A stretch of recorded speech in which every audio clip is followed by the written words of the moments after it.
And don't worry about being practical right now. Okay? Alright. And do what is possible.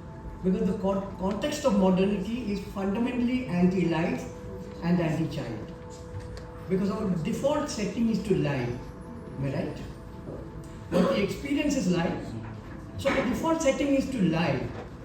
To somehow, because we are now producing merchants. Merchants will never tell truth. Merchant idea is to sell. And you have to convince you that I have the material. Alright? So, okay, so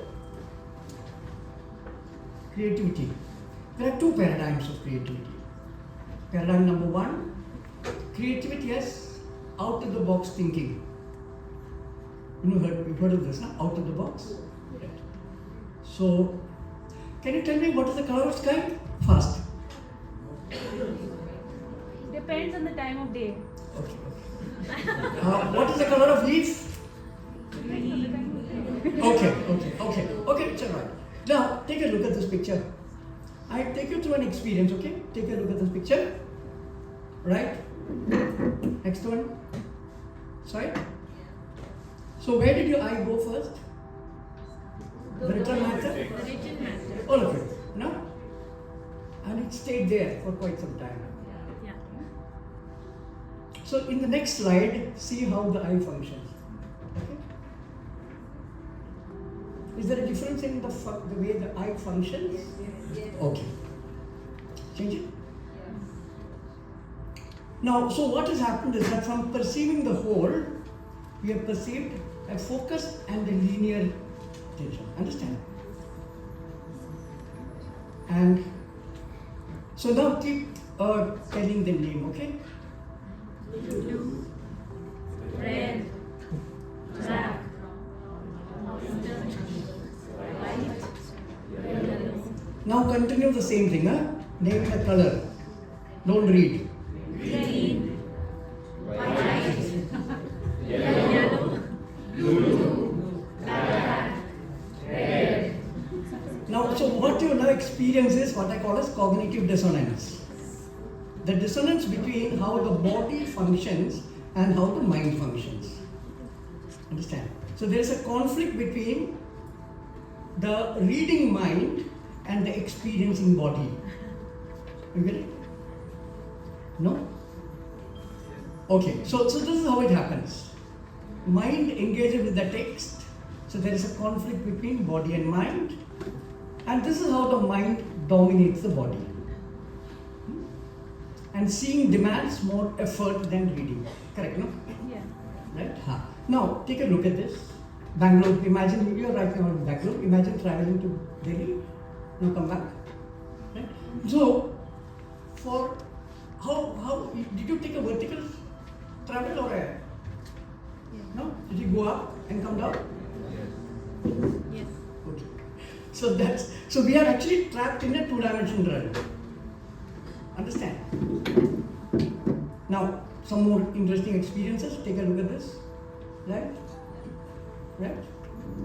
Okay? Now this. Right? No, so this is what is called, the object is in the mind. I mean, no confusion. This is called learning the world. Okay? This is the physiological response, the natural response of the senses.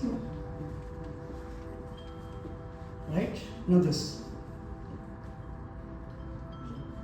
Right? The object is absent. We deal with representation. This is called learning the word. This is a mental response. So this is how literacy damages your cognitive system. Don't throw me out. Don't throw me out. Okay, so why are the modern educated perpetually absent? Is because they're dealing with absence all the time. Education actually makes you absent to the world. You're perpetually absent. You have to go to Sadhguru and do meditation and become a person. Or of course, Sri Sri Ravi Shankar. Anybody, anybody. I'm not, these are valid things, but I'm telling you the real danger of literacy. Because see, we are all now dealing with the problem of AI, no? The AI and screen and all that. But the first screen is the screen, you see? And hardly anybody has done a proper study on this. So literates learn the word, illiterates learn the world. No doubt? No doubt? Now you know what is happening to schooling. Don't throw me out after this. Manish, can I go ahead? Okay, now tell me one more thing. Who taught you cycling? Just think, imagine that, no? Who taught you swimming? I'm not wrapping you.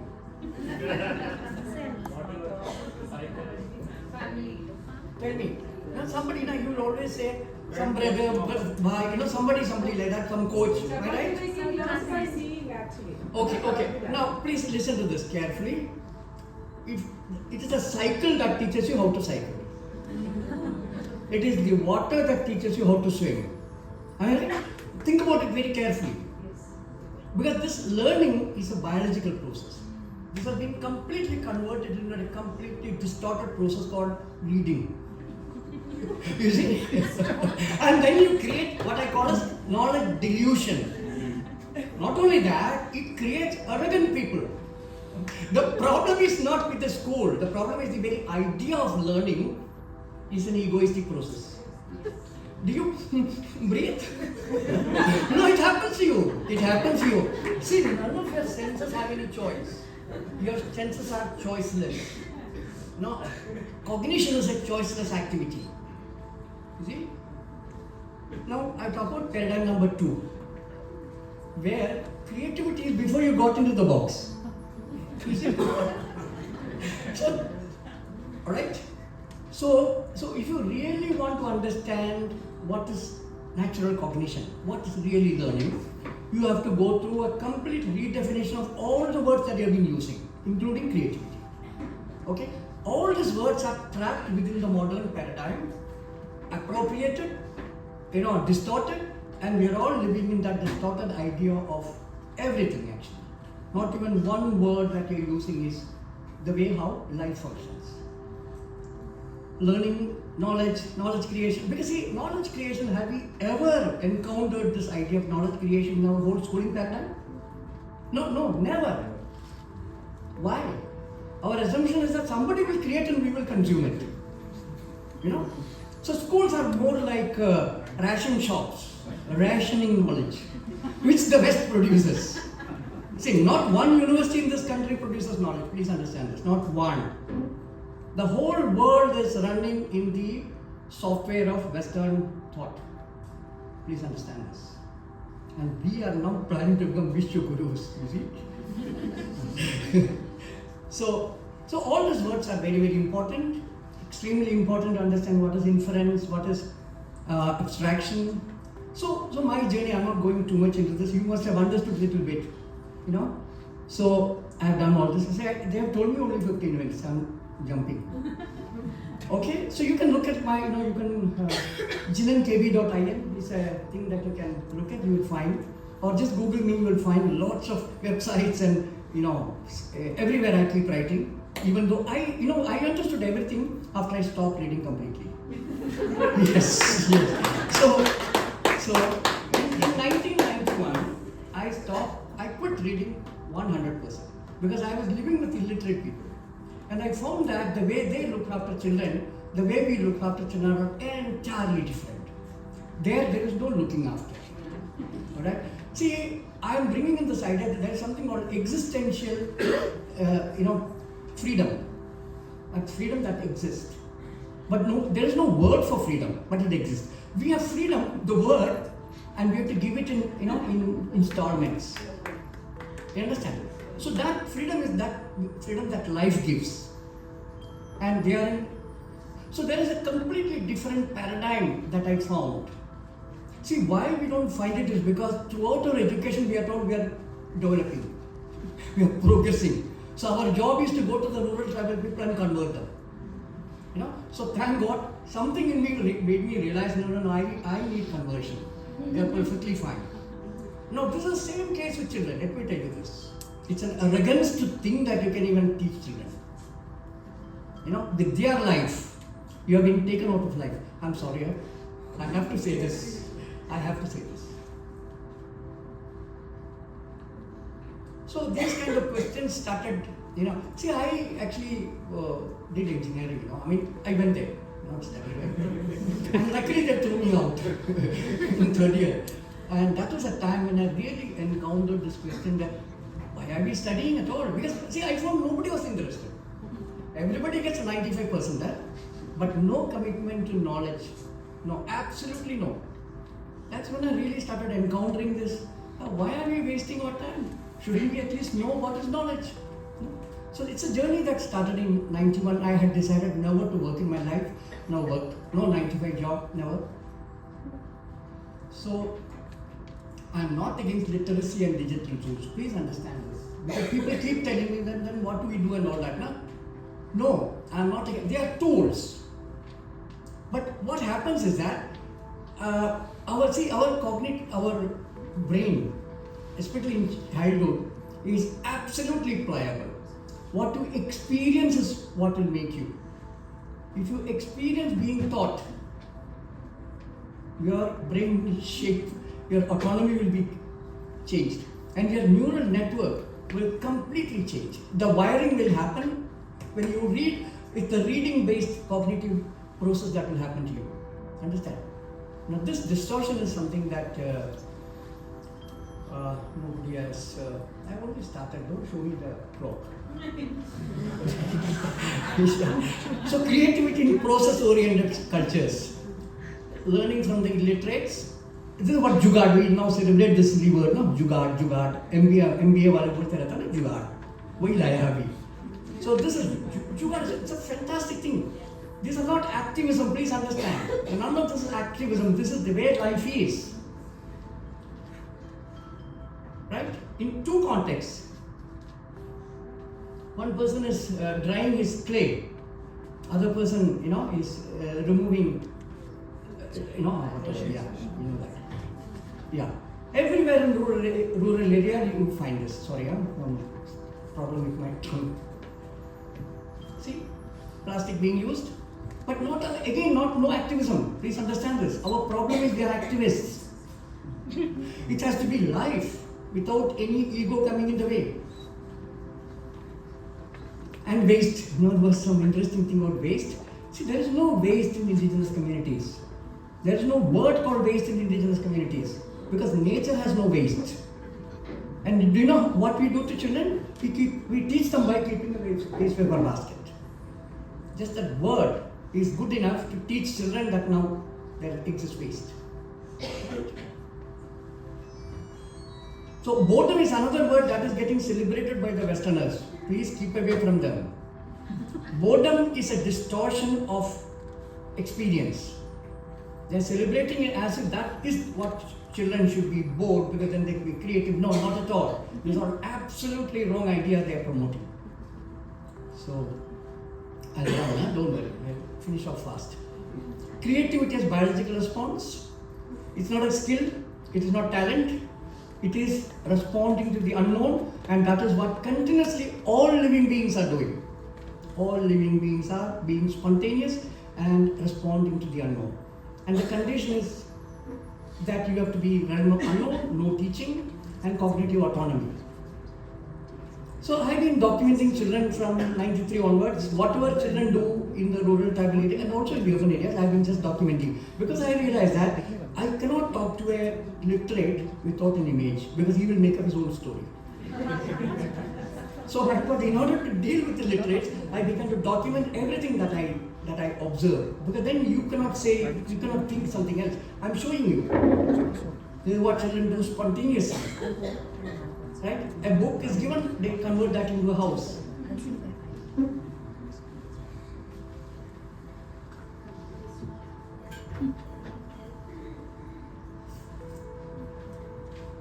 So natural play, I know, I'm not looking at it. Playfulness is a cognitive activity that makes every activity into play. And every object is a potential toy. Every object. In fact, the word toy doesn't exist in child's mind. There is no toy and non-toy. We create confusion there. Okay, I'm running fast. Yeah. So I just want to tell you that I have done a very, very deep study on this. That there is a grammar to learning, there is a process of learning. And please, I can tell you this with absolute confidence, not arrogance, that the West doesn't know nothing about children. Please understand this. This whole modern paradigm is based on how to teach children. Understand? So then we have made up all the stories as to how to teach them. And in 91, I stopped reading completely and I began to look at how children learn. How do they create knowledge? Understand? So I very systematically studied how actually children create knowledge. Understand? And the West has not studied this at all till recently when they realized that their AI needs children. I have actually done a good study on what the West is doing in cognitive science. So understand, huh? I don't read, I watch videos. Okay, I'll run. So this is the quickly. See, so this is a coconut piece. He took a bite. Immediately he remembered the Nadi bull, and then he remembered what is that? The moon. Okay. So this is the process of the principle based on which children make toys. And toy, I'm using that word because that's this is metaphor in action, right? All their experiences are metaphoric. They are looking at what this looks like this looks this. Understand that? So a toy completely kills this idea actually. When you give a ready-made toy, in fact ready-made toys are more dangerous than schools.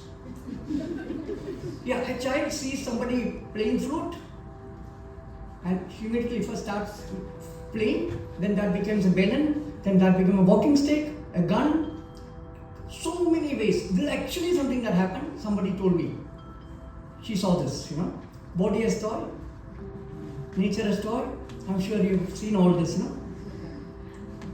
So how to teach children is one paradigm, how children learn is another paradigm.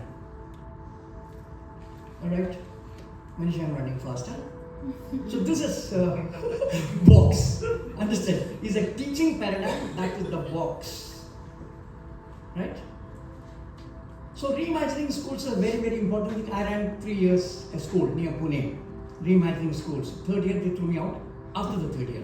But we have a fantastic documentation. 3 years I got my teachers to really learn how children learn. Understand? So few people understood what that is. So, shall I stop? 2 more minutes. Okay, 2 more. Okay. So AI in education, now what is happening, the biggest tragedy that is happening is that every school is promoting AI as the solution. I can tell you this is the most dangerous thing you can do to children. AI is far more dangerous, computer exposure is far more dangerous.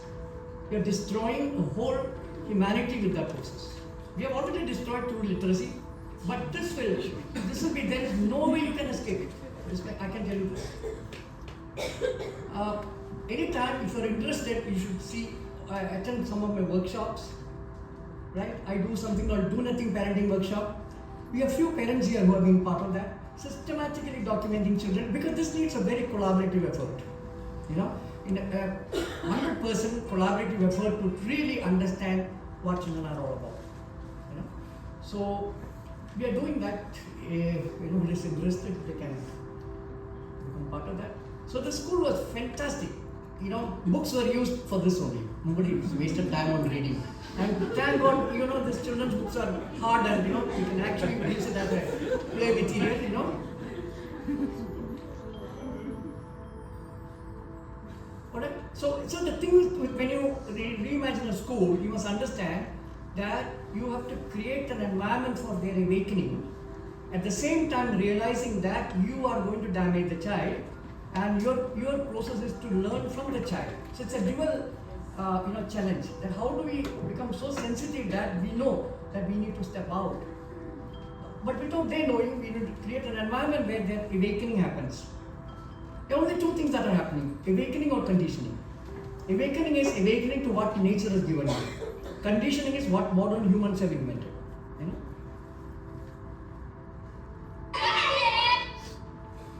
So modern educators are SLMs. small language models. Correct, no? Any doubt? Understand? And artificial intelligence is nothing but large language model. That's the only difference. People are making a myth that no, humans are very different. No.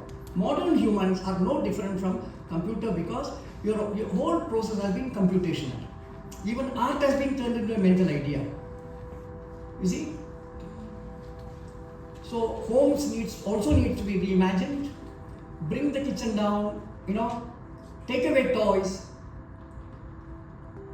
no books, no screens, don't miniaturize the world for children. This is an absolute tragedy. You see, in Bangalore slums, children learn 4 languages by the time they reach 4 years. The language is not simplified for them. You must understand one thing, that the content should never be simplified. The child will simplify it. A child will crawl and come now. So that's a simplification the child is already doing.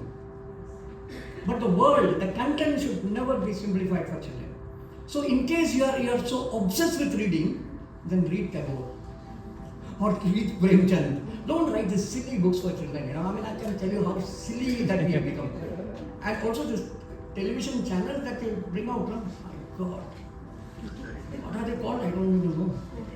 That one. And they are so bad for children. So observation journaling is something that we are doing. If anyone is interested, they can come. I'm doing last minute my market. Revillaging retreats. And this is fantastic. Some events that we are doing now. You can do anywhere. So the thing is that you must understand the principle. Don't be, no toys, no instruction, that's all. So children started creating all kinds of things, And 10 days they were unschooled from television and all that. Toys. And I have written a book. Awakening Beauty. See, 3 things we need to fundamentally really understand. Beauty, knowledge and value. These are given by life. This is actually the existential question's response to why, what and how. A whole life is based on these unasked existential questions. Why? Value. Why meaning, see, the value is not human. Value is given by life. Life's intention is to sustain life. Any doubt? Millions of years life has been doing it. So the value is created by life to sustain life. So that is the ground for our functioning. And knowledge is something that the context gives. It's not your creation. A desert will tell you what to eat, how to live, what to preserve. The desert is telling you. And beauty is nothing but, it's not art and all that nonsense. It's actually the way you function to ensure that no energy is wasted. It's an aptness of action. That's what it is. So I've written another book called Seeing with Hands. So within the school paradigm, if you can bring drawing without any art teacher present, without no comments, then drawing can become the most important activity that can connect the 3D world and the 2D world. Because if children draw on their own, that's a cognitive activity of converting 3D into 2D. That's a cognitive act. It's not an artistic act. And if without interference, if you can have drawing, that could be the most important shift that you can make in modern schooling.